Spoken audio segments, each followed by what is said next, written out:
মাঠ থেকে ধরে তেলে কাঁকড়া এনেছি। এই তেলে কাঁকড়াটা দিয়ে আজকের আমি টক বানাবো। দেখো কত বড় বড় তেলে কাঁকড়া। কাঁকড়াগুলো কত সুন্দর আর সবই জ্যান্ত কাঁকড়া। কত বড় বড় কাঁকড়া দেখো। এই কাঁকড়াটা দিয়ে আমি পুরনো তেঁতুল দিয়ে টক বানাবো। দাঁড়াগুলো দেখো কত মোটা মোটা। এবার কাঁকড়াগুলোকে আমি এই বঁটিটা দিয়ে কেটে নেব। এইভাবে প্রথমে কাঁকড়ার পিছেগুলো কেটে নিয়েছি, তারপরে পেটের এই ঝুপসিটা কেটে দিয়ে কাঁকড়ার সামনটা কেটে দেব। দেখো কাঁকড়াটা কেটেছি কেমন, আর ঘি দেখো কাঁকড়াটা। আমি সবগুলো কাঁকড়াই একই রকমভাবে কেটে নেব। কতগুলো কাঁকড়া দেখো, দাঁড়াগুলো মোটা মোটা। কাঁকড়াগুলোই একই রকমভাবে আমি কেটে নিয়েছি।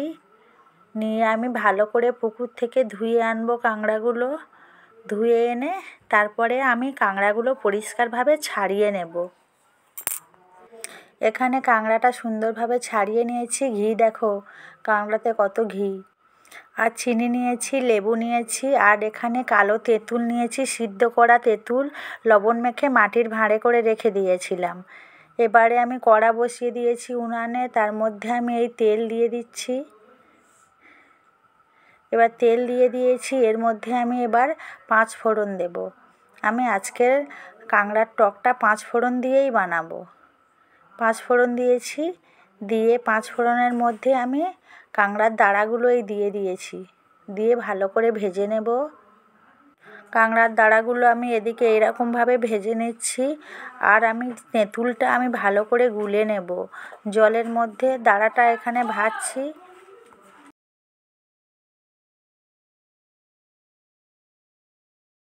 এখানে একটা বাটির মধ্যে আমি জল নিয়েছি, তার মধ্যে এই তেঁতুলটা দিয়ে আমি গুলে নেব এরকমভাবে।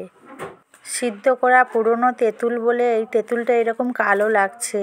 এবারে কাঁকড়াগুলো আমি আবার এর মধ্যে দিয়ে ভালো করে ভেজে নেব। প্রথমে দাঁড়া ভাজছিলাম, এবার আমি কাঁকড়াগুলো দিয়ে দিয়েছি।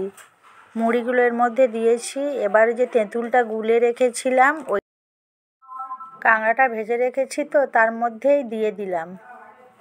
দিয়ে এটা আমি নেড়ে এবার একটু জাল দিয়ে দেব। দেখো হালকা হালকা ফুটছে, এর মধ্যে আমি হলুদ দিয়ে দিলাম। এবার দেব লবণ, একটু চিনি দিলাম। এবার ফুটছে, এর মধ্যে আমি একটু লেবুর রস দিয়ে দিলাম। কিছুক্ষণ ফোটার পরে এটা নামিয়ে নিয়েছি। দেখো কত সুন্দর লাগছে। আমার এই কাঁকড়ার টকের রেসিপিটা ভালো লাগলে তাহলে একটা লাইক, কমেন্ট, শেয়ার করো। আমার চ্যানেলটা সাবস্ক্রাইব করে দিয়ে আমার পাশে থেকো।